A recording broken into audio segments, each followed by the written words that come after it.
नमस्कार श्रोताओं, कार्यक्रम स्पोर्ट्स स्कैन में आपका स्वागत है। आज मैं हूं आपके साथ प्रियंका अरोड़ा और तमाम खेल खबरों पर विस्तार से चर्चा के लिए हमारे साथ स्टूडियो में हैं वरिष्ठ खेल पत्रकार मलय नीरव। नमस्कार मलय जी, स्वागत है आपका कार्यक्रम में। धन्यवाद। और आज के स्पोर्ट्स के अंक में बहुत कुछ खास है, पर सबसे पहले हेडलाइंस पर नजर डाल लेते हैं। भारत के जादूमणि सिंह मांडिंगबम ने विश्व मुक्केबाजी कप में पुरुषों के 50 किलो भार वर्ग के सेमीफाइनल में पहुंचे। आईपीएल टी20 क्रिकेट में रॉयल चैलेंजर्स बेंगलुरु का सामना गुजरात टाइटंस के साथ जारी। आईसीसी की ताज़ा टी20 ऑलराउंडर्स रैंकिंग में हार्दिक पांड्या पहले स्थान पर बरकरार। गेंदबाजों में वरुण चक्रवर्ती तीसरे स्थान पर खिसके। और आईएसएसएफ निशानेबाजी विश्व कप कल से अर्जेंटीना में शुरू। मनु भाकर और सौरभ चौधरी सहित 43 भारतीय खिलाड़ी निशाना साधेंगे।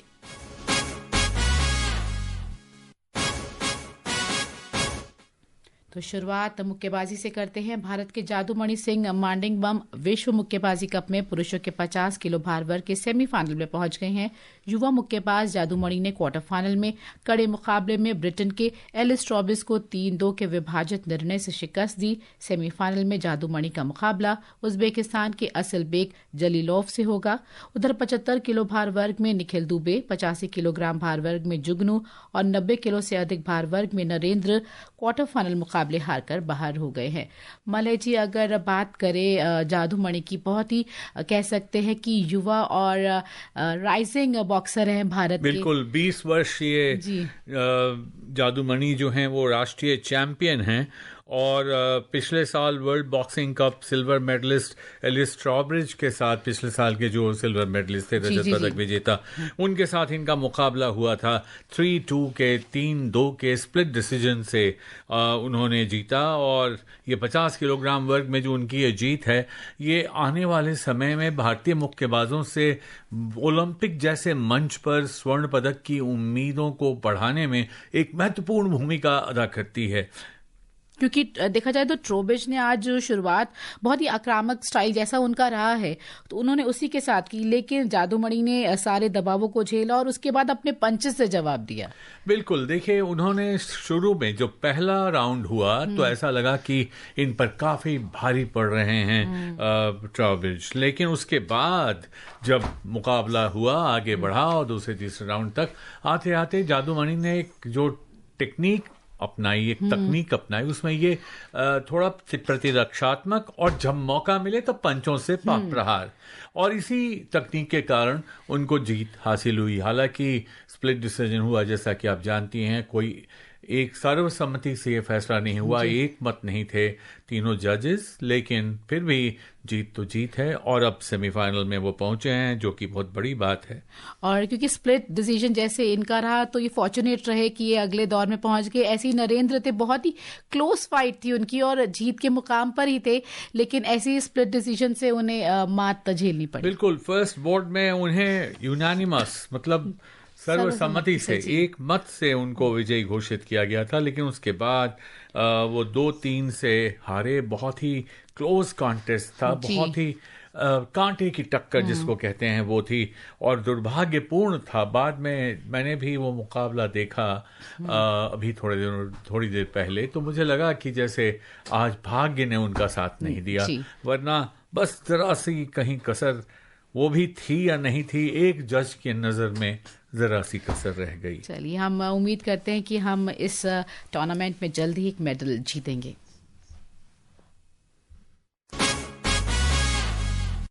अब खबर क्रिकेट के मैदान की। आईपीएल टी20 क्रिकेट में इस समय रॉयल चैलेंजर्स बेंगलुरु का सामना गुजरात टाइटंस से हो रहा है। ताज़ा समाचार मिलने तक रॉयल चैलेंजर्स बेंगलुरु ने 12वें ओवर में 4 विकेट पर 80 रन बना लिए हैं। विराट कोहली 7 और देवदत्त पड्डिकल 4 रन बनाकर आउट हो गए और गुजरात टाइटंस ने टॉस जीतकर पहले गेंदबाजी का फैसला किया। गुजरात टाइटंस के कगिसो रबाडा निजी कारणों से मुकाबला नहीं खेल रहे हैं और उनकी जगह अरशद खान को मौका दिया गया है। तो अरशद खान ने भी देखा जाए तो मौके का फायदा उठाया और जो सबसे महत्वपूर्ण, जो जिसको कहते हैं जो तुरुप का इक्का, उनको विराट कोहली की विकेट मिली और ये बहुत बड़ी बात है।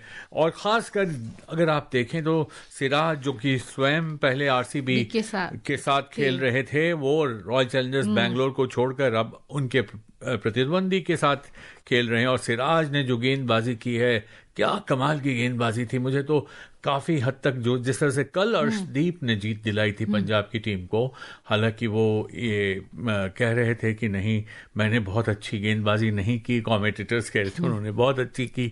उसी तरह से सिराज की गेंदबाजी अभी तक की जो रही है बहुत अच्छी रही है और बहुत बढ़िया खेले। लेकिन यहाँ मानना पड़ेगा कि रॉयल चैलेंजर्स बैंगलोर ने जबरदस्त वापसी की है। पहले 7 ओवरों में ही 4 विकेट गिर गए थे और उसके बाद जो उस तरह से जिस तरह से उन्होंने वापसी की है, काबिल तारीफ है।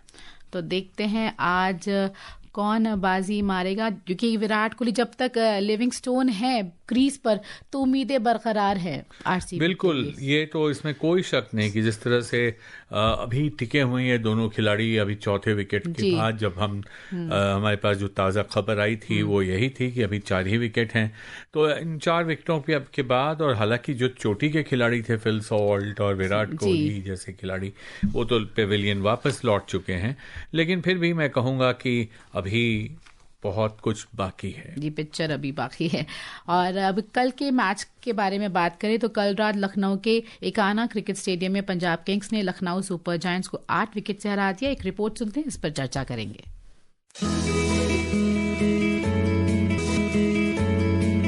पंजाब किंग्स ने कल के मैच में शानदार जीत के साथ अपना विजय अभियान जारी रखा। अर्शदीप सिंह की उम्दा गेंदबाजी के बाद प्रभ सिमरन और श्रेयस की अर्धशतकीय पारियों से पंजाब किंग्स ने लखनऊ सुपर जायंट्स को उसके घरेलू मैदान पर 22 गेंद शेष रहते 8 विकेट से शिकस्त दी। इकाना स्टेडियम में पंजाब ने टॉस जीतकर गेंदबाजी का निर्णय लिया। लखनऊ ने 7 विकेट खोकर 171 रन बनाए। लगातार तीसरे मैच में कप्तान ऋषभ पंत का खराब फॉर्म जारी रहा और वो 2 रन बनाकर पेविलियन लौट गए। निकोलस पूरन के 44 रन की बदौलत टीम 150 रन के पार पहुंच सकी। आयुष बदोनी ने 41 और अब्दुल समद ने 27 रन का योगदान दिया। पंजाब के तेज गेंदबाज अर्शदीप ने 3 विकेट लिए। जवाब में पंजाब की टीम ने जबरदस्त बल्लेबाजी की। प्रभ सिमरन सिंह ने धुआंधार बल्लेबाजी करते हुए 34 गेंद में 69 रन की पारी खेली। कप्तान श्रेयस अय्यर ने 52 और नेहल वादेरा ने 43 रन की पारी खेली। प्रभ सिमरन को प्लेयर ऑफ द मैच घोषित किया गया। 2 मैच में लगातार दूसरी जीत से पंजाब की टीम तालिका में दूसरे नंबर पर पहुंच गई है। Mukesh Kumar, sports can.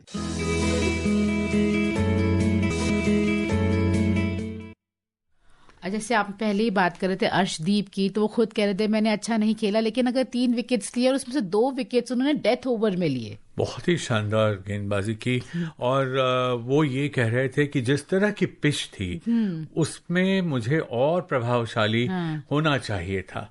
तो ये तो कहिए कि उनकी जो है ये बहुत ही बड़ा दिल है उनका कि वो ये कह रहे हैं 3 विकेट लेने के बाद भी कि हमने बहुत अच्छी गेंदबाजी नहीं की।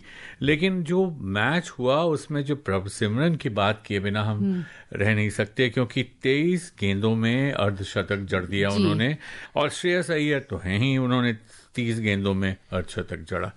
तो अब कहा यह जा रहा है कि श्रेयस अय्यर की कप्तानी, और श्रेयस अय्यर आपको पता है नया आए हैं इस टीम में, तो श्रेयस अय्यर और रिकी पॉन्टिंग जो इनके कोच हैं, कहा जा रहा है कि दोनों ने जो रणनीति बनाई है अपनी टीम के बारे में, ये बहुत ही खतरनाक टीम साबित होने वाली है। और जिस तरह से इन्होंने कल का मैच जीता है बिना ओवरसीज प्लेयर्स के कंट्रीब्यूशन के, ये बहुत बड़ी बात है। और बहुत ही अच्छा उन्होंने एक जो जिस पूरे चक्रव्यूह की रचना की थी वो बहुत अच्छा सोच समझकर वो बनाया था और उनकी रणनीति बड़ी कामयाब रही। पर अगर ऋषभ पंत का दूसरे टर्म परफॉर्मेंस देखें, लगातार तीसरे मैच में 20 के आंकड़े तक नहीं पहुंच सके, जरा दिक्कत वाली बात तो है। मगर देखिए ऋषभ पंत कब वापसी कर जाएंगे ये कहना बहुत मुश्किल है, क्योंकि ऋषभ पंत का जो अंदाज है वो टिपिकल 2020 ओवर्स वाला अंदाज है, IPL वाला अंदाज है।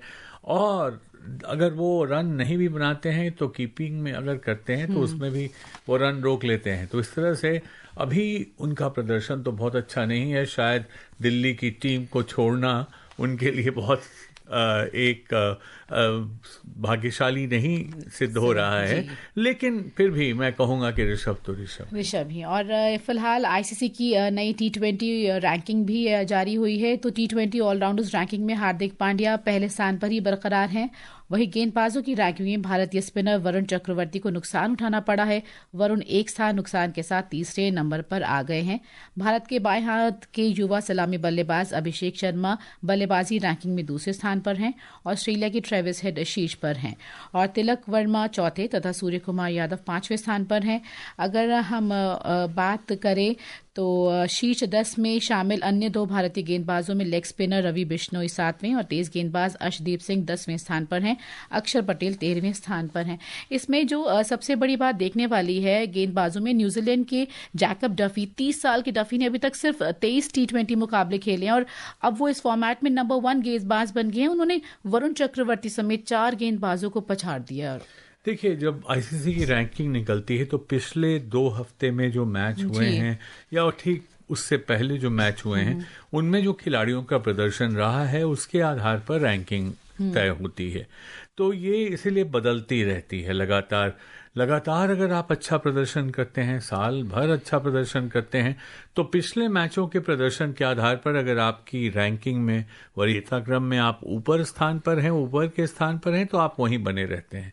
तो इस तरह से आपको ये देखना होगा कि कौन सा खिलाड़ी है जो पिछले दिनों से लगातार अच्छा प्रदर्शन करता रहा है और कौन सा खिलाड़ी है जिसने पिछले कुछ मैचों में बहुत अच्छा प्रदर्शन किया जी। तो वरुण चक्रवर्ती ने पिछले कुछ मैचों में अच्छा प्रदर्शन किया था, ऊपर उठे थे, अब जब इधर नहीं खेल रहे हैं अच्छा नहीं और 1 अंक पीछे थे टॉप पर आने से पहले जब पिछली रैंकिंग अगर उनके देखें।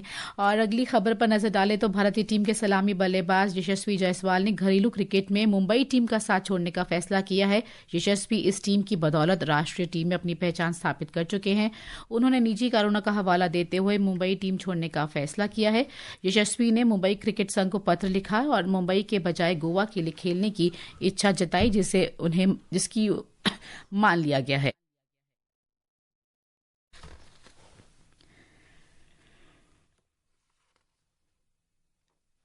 और अगली खबर पर नजर डालते हैं। मनु भाकर कल से अर्जेंटीना के ब्यूनस आयर्स में शुरू होने वाले आईसीसी विश्व कप 2025 में 43 सदस्यीय भारतीय निशानेबाजी दल का नेतृत्व करेंगी।